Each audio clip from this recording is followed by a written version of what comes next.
10억 3천만 원으로 2분의 1 지분을 받으셨어요. 근데 토지 허가 거래 구역이 폐지되자마자 30억으로 확 뛰어버렸어요. 5개월 6개월 만에 5억을 벌으셨어요. 자기 지분만 해도 15억인 거였죠. 그러니까 10억 3천만 원에 들어가서 15억이 보다 보니까 짧은 시간 안에 5억 정도를 그걸 보시고 나서. 자, 안녕하세요, 경자인입니다. 오늘 제 옆에는 리치스쿨의 전속 법무사님이신 이범주 법무사님 옆에 모셨습니다. 반갑습니다. 네, 반갑습니다. 네, 간단하게 소개 한 말씀 부탁드립니다. 네, 안녕하세요. 지분부동산의 진심인 강남역에서 법무사 사무실을 운영하고 있는 이범주 법무사입니다. 요즘 또 전세 사기 피해자분들과 이제 만나고 계시고, 또한 리치스쿨에서 올인원 낙찰 수익 보장반을 활발하게 운영하고 계신데 어떠세요? 요즘 바쁘시죠? 원래는 지분 경매반만 운영하고 있었는데 요청이 들어와서 경공매에 대한 전체적인 부분에 대해서 올인원으로 낙찰 수익을 보장할 수 있는 방을 좀 개설을 요청이 들어와서 한 3주 전에 개설을 해서 1대1로 케어를 좀 하다 보니까 상당히 시간적인 부분이 많이 할애를 갈 수밖에 없더라고요. 컨텐츠를 준비한 게 특수 물건을 주로 맡고 계신데, 특수 물건이 어떤 건지 좀 궁금합니다. 특수물건이라는 거는 뭐냐면 그 물건 자체에 하자가 있는다든지 아니면 물건 자체는 괜찮으나 권리상의 문제가 있는 부분을 가지고 이제 특수물건을 얘기를 하거든요. 이런 부분이 경매에 나왔을 때 당연히 그걸 해결하지 못하게 되면 입찰하는 사람도 낮아지고 입찰 가격이 낮아질 수밖에 없기 때문에 그런 거 이제 낙찰 받아서 하자 있는 부분을 해결하고 나서 일반적인 매물로 내놨을 때 팔았을 때 시세 차익을 거두는 게 특수물건입니다. 쉬운 물건을 두고 그런 특수 물건을 할까요? 일단은 입찰 경쟁률도 확실히 낮고 그다음에 수익금도 당연히 일반 그냥 물건보다는 수익률이 두세 배 정도 더 나오기 때문에 갈 수 있는 겁니다. 경쟁이 낮아질수록 내가 돈을 더 벌 기회가 생기니까 어렵지만 배워서 낮은 경쟁에 특수 물건을 한다고 보면 되겠네요. 그 중에서도 우리 법무사님이 지분 물건을 많이 하고 계신데, 그 지분이라는 거는 그럼 특수 물건 종류 중에 하나인가요? 네, 맞습니다. 기본적으로 보면 특수물건 크게 나눠보면 물건의 하자 같은 경우는 우리가 흔히 하는 위반 건축물, 물건의 위반 건축물 있게 되면 이걸 해결하기 안 되게 되면 강제임금이 매년 부과되기 때문에 이런 부분을 해결하려는 게 이제 물건의 하자라고 보시면 되고요. 권리상의 하자는 가등기라든지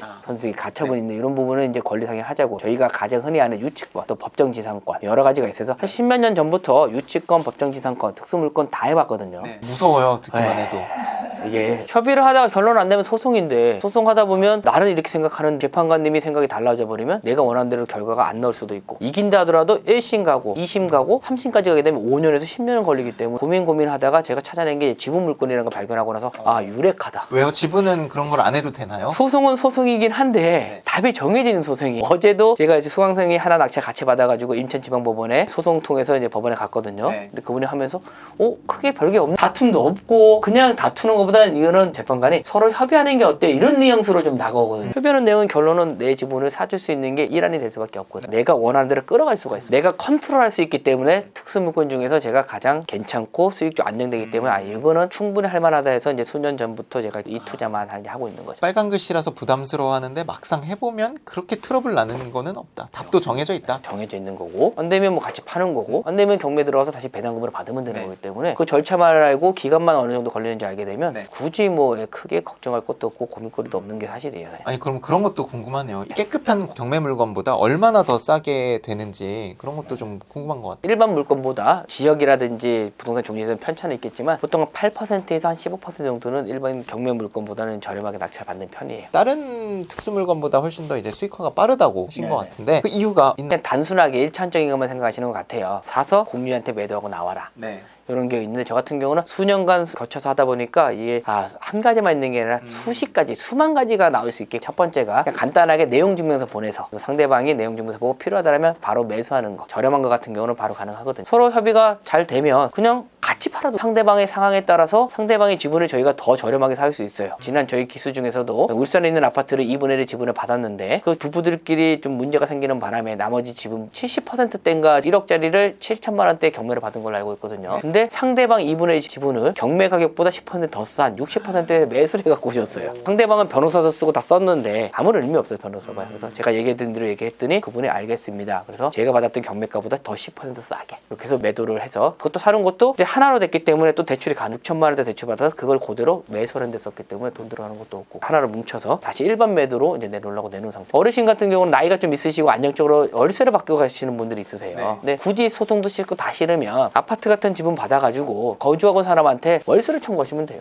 사용료를 월세를 청구할 때 기본적으로 감정가라든지 높은 금액의 월세를 책정하기 때문에 내가 낮게 받는 것보다 기본적으로 월세가 2배 정도 나오는 거죠. 당연히 지분의 50%니까 50%만큼은 청구할 수 있는데 싸게 받았으니까. 그러니까 1억짜리를 7천만 원을 받으면 1억에 대한 월세를 청구할 수 있기 때문에 내가 들은 것보다 수익률이 2배 이상이 나오는 거죠. 장기적으로 입지가 좋은 거는 저렇게 좀 요청해 드리고 시세 차익도 나중에 상승되면 벌 수 있는 거기 때문에 이렇게 가는 거죠. 상대방의 물건이 좀 괜찮은 물건이야. 그럼 이럴 때 월세를 차곡차곡 모아놨다가 부당이득 반환 청구를 해서 그거를 근거로 상대방 것만 다시 경매로 보내는 겁니다. 그러면 그거는 그냥 월세도 안 받고 그냥 기다리는 건가요? 일부러?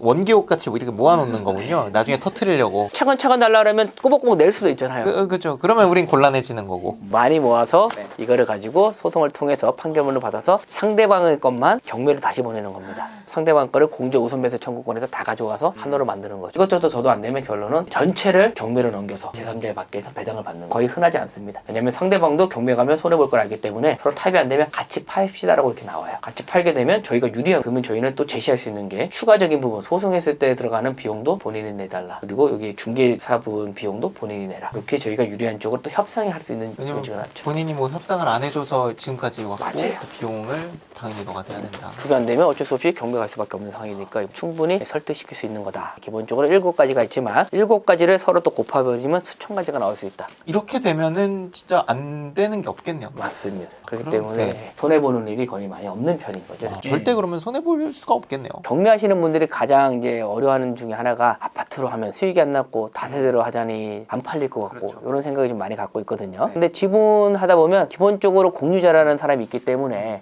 매수할 수 있는 상대방이 기본적으로 있는 거죠. 그러다 보니까 일반 경매보다는 어쨌든 협상이라든지 조금 안정이 될 수 있는 거죠. 저는 그거 되게 중요한 것 같아요. 아까도 이제 법무사님께서 등기부 등본을 쭉 보면서 이 사람이 이런 배경을 갖고 있고 이런 직업을 갖고 있고 이런 가족 구성원이겠구나 이런 거를 다 파악하시는데 초보자분들은 그게 쉽지 않아서 그거를 할 수 있어야 뭔가 선제적으로 지분권자한테 뭔가 요구하고 우리가 유리한 쪽으로 협상을 할 수 있을 것 같아요. 그걸 알아야 최소화되는 거죠. 그렇기 때문에 강의를 듣는 거고. 그래서 이제 최근에 토지거래 허가구역으로 재지정을 하지 않았습니까? 서울에 있는 용산 강남 3구를. 그럴 때 이런 지분, 초우량 지분 해가지고 굉장히 특수성이 있기 때문에 또 기회가 열릴 수 있다라는 거를 제가 들은 적이 있어요. 그래서 어떤지 토지거래 허가구역으로 묶인 다음에 분위기라든지 왜 지분 물건을 하면 좋은지 이 상황에서. 지금 제가 일주일에 한 2-3번 정도는 매일 아침마다 이제 법원에 입찰을 대리하거나 입찰하러 나가고 있는데 어제 그저께도 이제 인천법원 갔었는데 인천법원도 상당히 많더라고요, 사람들. 토제로 얘기를 드리자면 일정한 부분에서 투기 세력이 좀 진입하는 걸 막기 위해서 실거주자한테들만 토지 소유권 이전을 할 수 있는 좀 제도라고 보시면 돼요. 최근에 강남 3구랑 용산구 일부 지역에 있었는데 해제를 했다가 갑자기 상승률이 폭발하다가 다시 지정을 했었는데 요거 제가 보면서 이제 이번에 느낀 게 뭐냐면 대한민국의 모든 사람이 상급지로 들어오려고 여유자금을 많이 준비하고 있구나. 현금을. 서울에 있는 사람이든 지방에 있는 사람이든 특히 지방의 사람들이 더 많이 준비하고 있더라. 이게 풀리자마자 지방에 있는 사람들이 물건도 안 보고 입금한다는 건 부동산 사장님들, 공인중개사 사장님들 통해서 많이 들었거든요. 보지도 않는데 그냥 바로 전화만 나오면 바로 그냥 통장으로 쏘는 거예요. 지금 경매장이 어떻게 바뀌었냐면 송파구 지역이 전부 다 100%가 넘어갔어요. 낙찰가율이. 낙찰가율이 보통 107에서 108%.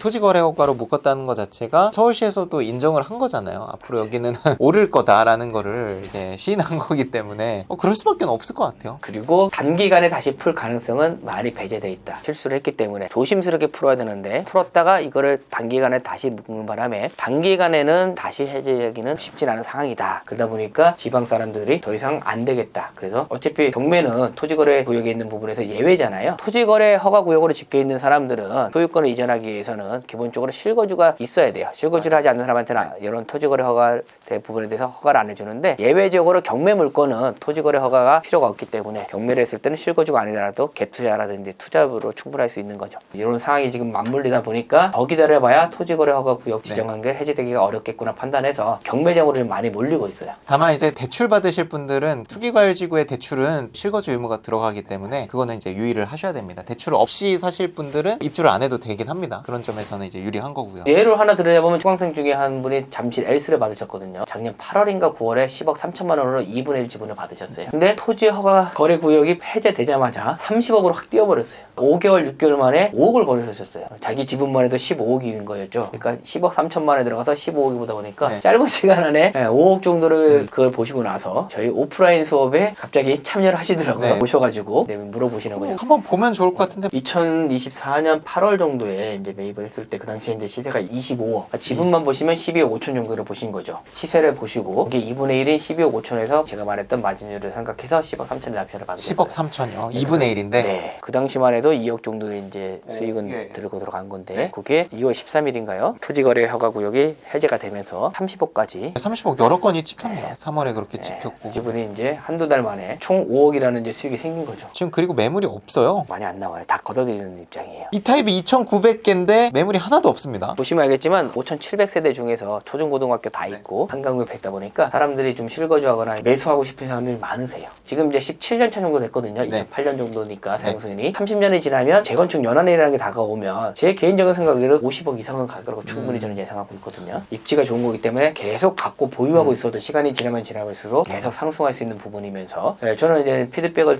들었을 때 나머지 2분의 1도 매수할 수 있는 방안을 좀 얘기를 드렸거든요. 월세를 받지 말아라. 차곡차곡 모아놔라. 월세가 한 달에 4, 500이는데 1년마다 6천이 모아서 나중에 정리를 하자고 얘기했는데 이제 이분이 어쨌든 10억이라는 이상이 큰 돈이잖아요. 그렇기 때문에 월세를 받으셨더라고요. 지금 협의를 하는 과정 중이라서 그런 부분은 뭐 사실은 같이 매도해도 좋고 저희 개인적인 욕심은 끝까지 그냥 보유하고 갔으면 좋겠다. 어차피 나머지 있는 부분도 매수를 할 때 만약에 아까처럼 토지 거래가 풀렸다면 전세를 놓고 들어가게 되면 전세도 한 14억, 15억 되거든요. 네. 당연히 전세 부분을 받아서 매수하면 되기 때문에 자기 돈 하나도 맞습니다. 안 들어가기 때문에 굳이 위험 부담도 없습니다. 그렇게 해서 이제 입지가 좋고 우량 물건을 지분으로 했을 때 네. 좋은 점이 높은 금액이 들어가야 되기 때문에 입찰 경쟁률도 거의 두세 명이 많아야 그렇게 되고 수익률도 10%밖에 안 되겠고 20%안 되겠지만 수익금 자체가 달라지죠. 10억 들어가서 2억이냐 1,000만 원에서 200이면 수익률은 똑같지만 작게 보일 수는 있지만 10억 들어가서 2억에서 5억을 벌어들인다. 그런 투자는 사실은 제가 볼 때는 많지 않습니다. 자, 그럼 반대로 모든 게 좋을 수는 없잖아요. 맞아요. 지분 물건 중에서도 피해야 되는 아까 뭐 임차인이 있거나 뭐 이런 요건들이 있을 것 같아요. 근데 모든 물건이 손해가 안 난다는 건 거짓말이죠, 사실은. 네. 저희가 오늘 두 개의 케이스를 가지고 왔는데요. 오늘 이제 저희 지분번이 아니라 다른 데 지분 공부를 하셨던 분이 그냥 무조건 믿고 강사만 믿고 들어갔다가 안 돼서 저희한테 소송으로 바뀐 케이스예요. 첫 번째는 의정부에 있는 단독주택에 대한 부분에 네. 대해서 들어가셨는데 현장에 임장도 안 하시고 그냥 무조건 지분이니까 돈 된다고 해서 들어가셨는데 네. 낙찰받고 들어가 봤는데 아무도 안 사. 알고 봤더니 요양으로 가셨어요. 근데 보통 나이가 드셔서 요양원에 가시면 다시 집으로 들어오기 힘들어요. 비어있는 집이다 보니까 당연히 자식분들은 자기한테 필요가 없기 때문에 네 마음대로 해. 나는 의미 없어. 이렇게 나오는 거죠. 집이 비어있으니까 월세 청구도 못해. 그리고 이분들은 나는 관심 없어. 그럼 결론은 이 부분은 경매 부분에 가서 제가 마지막 말할 때 7번째 방법에 형식적 경매라고 그러는데 전체를 경매해서 배당을 받아야 되는데 이거 너무 높게 받은 거예요. 100% 이상. 왜 그러셨을까? 무조건 된다 그러니까 100% 이상 받아도 무조건 하게 된다니까 아무것도 안 믿고 그냥 22살짜리였던 것 같아요. 22살생 초년생이라서 그것도 한 5천만 6천만 원 들어간 것 같은데 저한테 소송으로 맡기셔가지고 네. 저도 고민하다가 이제 좋게 해결은 드렸어요. 왜냐면 소송을 통해서 상대방을 압박을 해서 일정 부분의 월세도 좀 받았고 대신에 다 같이 팔 때 그 사람도 같이 파는 게 원하시는 걸 거예요. 네. 대신에 돌아가신 다음에 팔자. 그거는 받아들이겠습니다. 다만 팔았을 때 내가 들은 금액이 있고 본인들은 상속이기 때문에 무상으로 받는 거기 때문에 내 팔아가는 부분은 최소한 네. 보장을 해달라. 그렇게 협의를 돼서 내가 팔았을 때 지분별로 가져가는 게 아니라 일단 내 지분에 대한 부분은 내 보상 부분은 보장을 해주고